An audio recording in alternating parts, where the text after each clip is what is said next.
Good morning, lads. In a bit of a good mood at the moment, so I decided to pump out another video this morning. Today's Saturday, so happy weekend for all you people who are in the Australian time zone, and for all you Americans, happy Friday night, I think it is. So this episode's just going to be covering boosters, which in the very early episodes were used to actually push all the TNT forwards for the one stack of the dry scatter and the actual concrete cannon. We're going to be elaborating a bit more on that today. So basically, boosters, there's sort of two main categories. You can have like your little segmented boosters. So say something like this. They all come in like different stages almost. So you got a booster like this, where you can have, I think it's like up to 6 pieces of TNT is like the maximum range for it. That's 7. I can't count. There we go. So where 6 TNT is like the maximum range for this booster. And then you can have like a little 2-stage booster. Something like this. And I think this will do like, I think it's up to 10 pieces of TNT. How many is that? That's like 8. Yeah, 8, 9, 10. And that'll do 10. And then I'll just set up this last one. And I'll just go in depth into all of these before we go into like infinite boosters.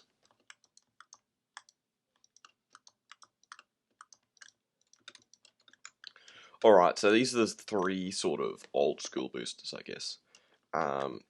Cannons with these boosters, they can't auto. So I'll just make that known very quickly. Actually, I should do as well. 1, 2, 3, 4, 5, 6. I think that one pushes about 13 blocks. So basically what each of these do is this one here is just a booster that'll just explode once, push everything forwards. These boosters actually boost themselves forwards. So people have found good ratios and timings with these boosters here, where you are optimizing like maximum distance without having the booster like blow TNT back into itself. So if we say have this booster here, and what we're going to do for each of these boosters actually is we're going to have a line of dispensers to sort of accurately show how these boosters are used. So this one's got a maximum range. I'm pretty sure it's 6 blocks. It should be 6 blocks because the explosion distance is 7 blocks, and then you need that gap in the middle.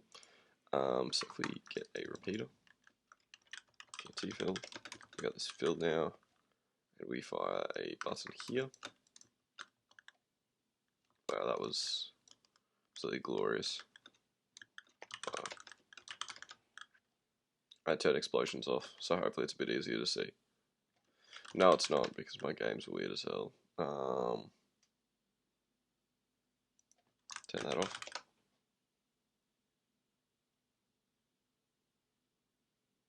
There we go, that looks so much better. So you can see here that this is actually pushing all 7 blocks right into that block here. This is your very first type of, I guess, basic booster. I'll fix this one up and I'll make this one look better when we actually talk about the boosters that you should be using. But for the most part, these are just some old school boosters that I did want to get out of the way. So this second booster here is actually consisting of 2 separate stages. So you got like your primary booster in the back, and then you got like a secondary booster at the front.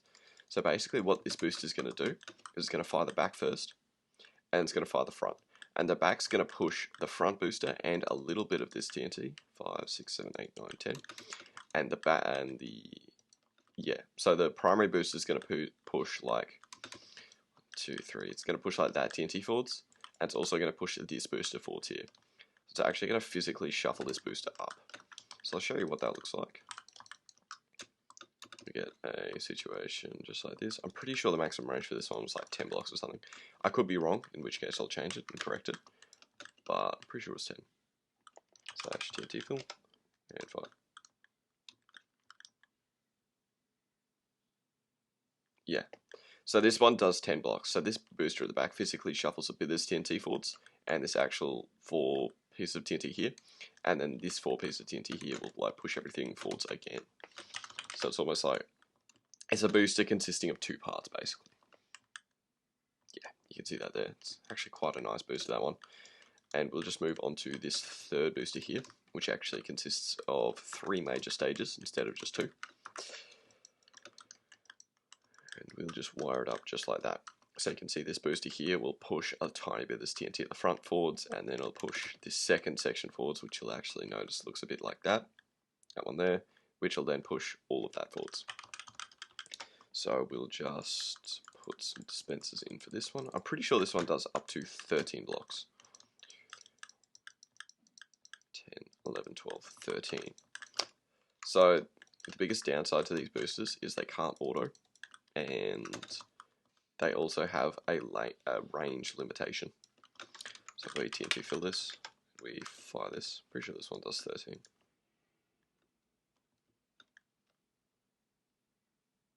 Yeah. So this one does like 13 blocks long. This one does like 10. This one does like 6-ish. So the pros of these boosters is I'm pretty sure they actually they might be more TNT efficient than like your standard infinite boosters, which I'll get to in a second. And I think they're a bit less compact. They're more simple, I'd say though. They're more simple to time out, and pretty much all you need to do is just remember the blueprint of this thing. The downside is they cannot auto. And what else? They can't auto, and they're longer than your infinite boosters. They are thinner as well, though. That's the trade-off. So these, we're going to sort of have their own little section. These are like your old school semi-auto boosters. And now what we're going to hop into is we're going to hop into our auto boosters. For the most part in this series, we're just going to be using these types of boosters. So what they are is pretty much you've got your you got a booster like this. So you can see in this booster here, it's got 6 TNT in this block. This one's basically the same, except they've got it set up on the side. And unlike these boosters here, where you have the booster in line with your power, these boosters here actually all have the power offset by a block. So instead of having the boosters directly behind the power, you have it slightly offset to the side. 4. And basically, the power of these infinite boosters is, well, they're pretty much infinite. You can have pretty sure you can have an infinitely long line of these boosters, and as long as you've got the right timings and the right amount of TNT between them, you can keep shuffling this TNT forwards. So these boosters are going to give you much longer range. I think they're slightly less TNT efficient than these ones, but you can actually auto at extremely high speeds off infinite boosters. So we get some emerald blocks there. And the trick with these ones is you just have one redstone tick between each booster. 4 up to here. So you can sort of see what's actually going to be happening is if we separate this all.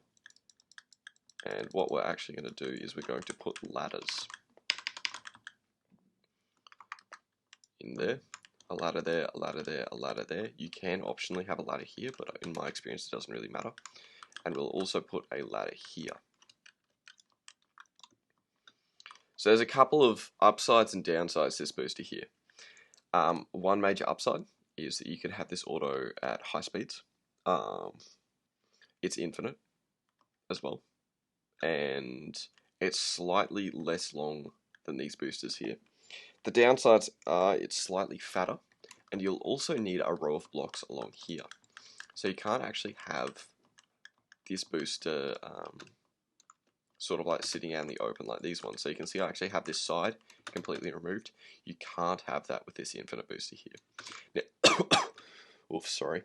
Now the reason for that is the fact that this booster is actually going to be applying exposure in like 2 different directions. So it's actually going to be pushing it out this way as well as forwards. So with the forwards velocity, it's going to be pushing each section of the booster along, and with sort of the 2-axis velocity, it's actually going to be pushing this out and forwards as well. Now you do need that to be the case, or like the booster is going to get like caught up in itself, because you still need this segregation within each compartment of the booster. But basically what it's going to look like is when this booster here explodes, it's going to push all of this TNT up into this block here. Now what it's also going to do is it's going to push all of this TNT forwards to about there. When this booster here explodes, you've got the same sort of scenario as your very, very first booster here. So what it's going to do is when this explodes, it's going to push all of this TNT up to here, and it's also going to push this booster up to here. Exact same scenario as that one before. Boom. It's going to push that all forwards, and then boom, it's going to push everything into that block there using that booster. So that's sort of how this infinite booster works. Now there's two different sort of like wiring styles, I guess, for these boosters. One, you can do redstone repeaters, which I've done here. I'll get some dispensers on the other side so I can just show you.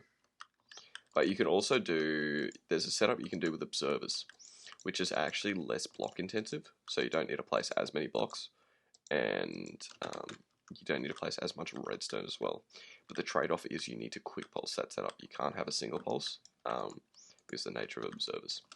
But anyway, we put on, say, 8 redstone ticks here.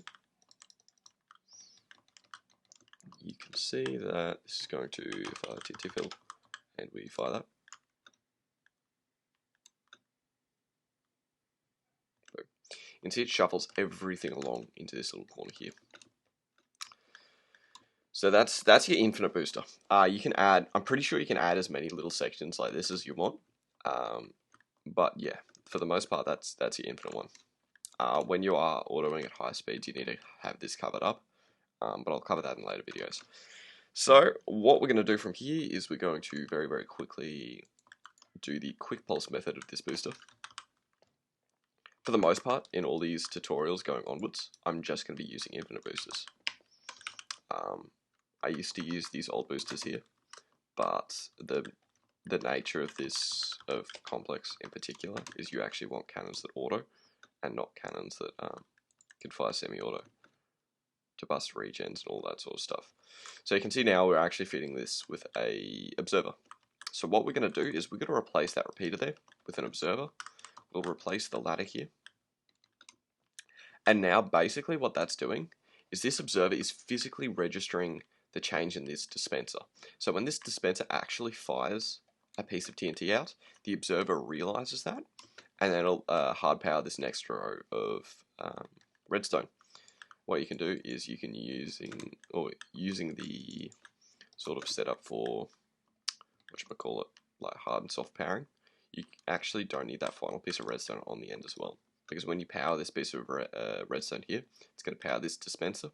The observer will register the change in that dispenser, and then it'll power that. And this is going to be the exact same timing as the repeater setup. It's just a little bit quicker to build in my experience. So you can see that all pushes everything into this little spot here. So again, like I said, you can have these pretty much infinite. You can also add more or less power. You can do it underneath using budding. Just depends on what you need. I'll explain how to bud these boosters in a later video when I actually need some more power from these things. But for now, we're just going to leave it as is. And finally, we'll get into our, I guess, like the hammer and sand boosters. So on most cannons, I'm just going to go to one of my cannons as an example here. Set home boosters. So if we go, let's go to, what's a good cannon I can show with this?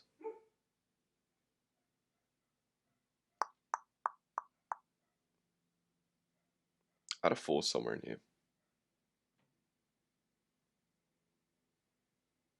Underscore 4. I think that's just a compressor. That is a compressor. Okay, here. So basically you can see I'm using infinite boosters along here. So it'll drop the TNT in here. I'll push it all the way forwards to these boosters here. And see, these boosters have a different style to these linear boosters.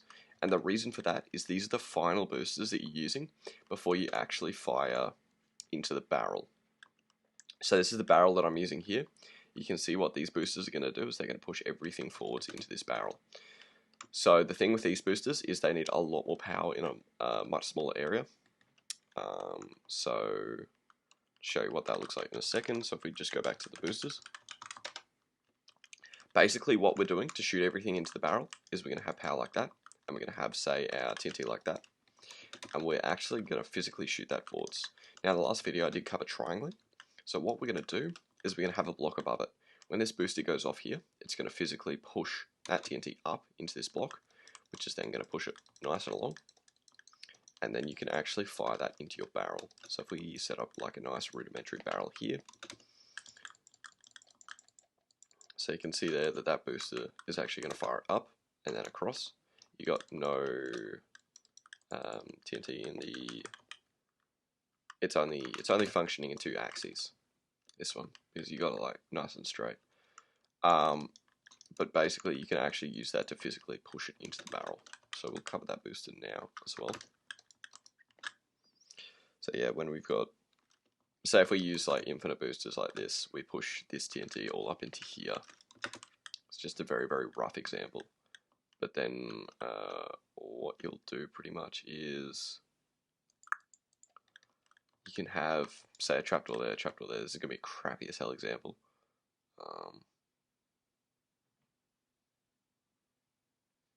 We'll put some chests here. So this is what's turned into our barrel now. So what we're doing is we physically have our main power here, and then we're going to be using that booster like this to shoot it along into that trapdoor there, or that, not that trapdoor, sorry, that chest. So that's what we'll be talking about with this final set of boosters. Now there's a couple ways you can do these final boosters here. I tend to call them final boosters because they're like the final boost that you will be using before you actually fire it into. Set that to bedrock again, because this will be like the final booster you'll be using before you fire it into the power. So the old school way of doing it was you'd have a line of dispensers like this.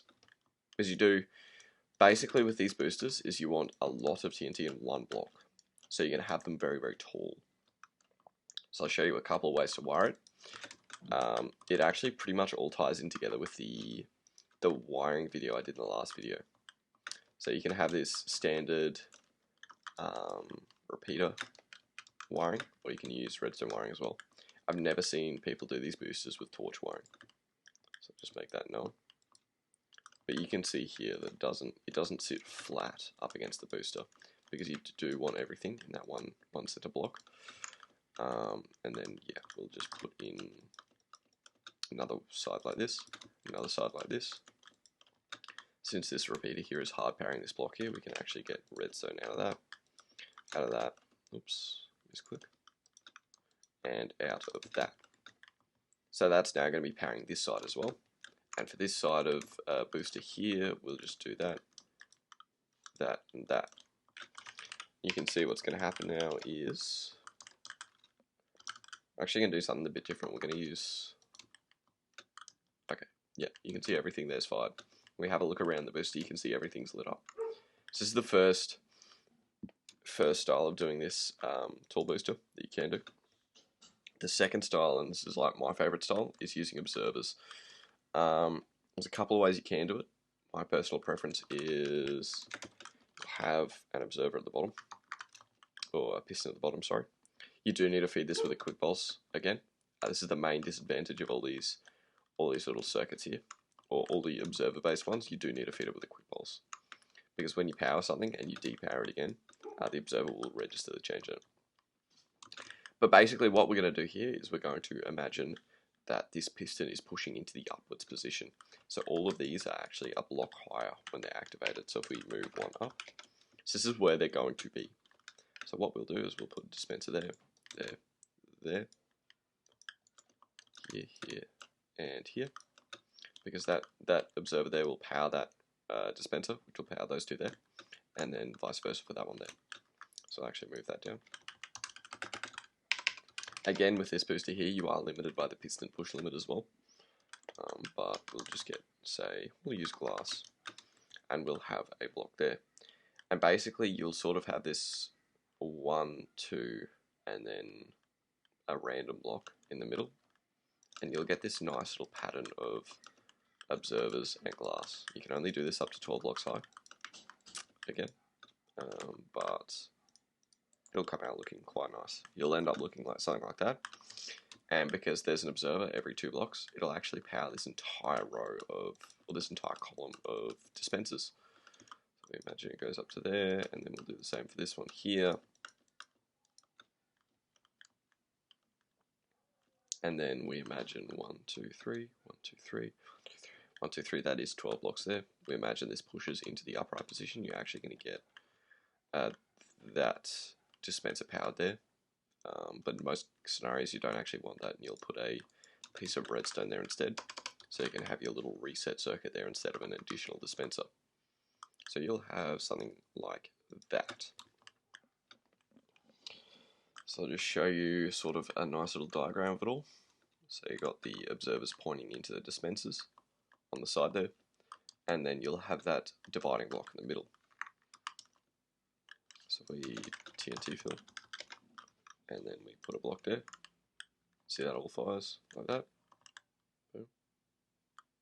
And then we break that again. You can see the entire row of dispensers will fire. So that's like the most common way to do it.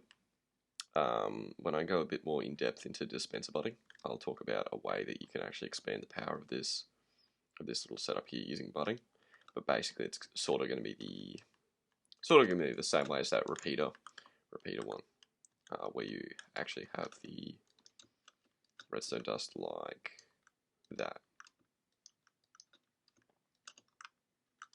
That's sort of going to be how it works, but you do need a block updates on the dispensers for this design instead. Apart from that, that pretty much sums up this video. So it's been a quick little recap on dispensers and stuff. In the next video, we're going to talk about stacking more than one piece of sand. And then probably in the video after that, we're actually going to make our very, very first, probably a 5 or 10 stacker. Something nice and easy. And this is going to help you a lot when you do want to do your own 5 and 10 stackers. All of these boosters here, and knowing when to use them. I'll go in depth into why I'm using each booster where in the next, or in that 10 stacker video. But for now, the most part, just play around with these boosters, I guess. See what works. You can play around with the timings on these things as well. You can actually get some additional range by playing around with the dispenser amounts. But for the most part, you're just going to be using these infinite boosters here. And these tower boosters. Generally just this one here, because it's actually a lot more compact than the repeater one there. Anyway, apart from that, I'll just catch you all in the next video then.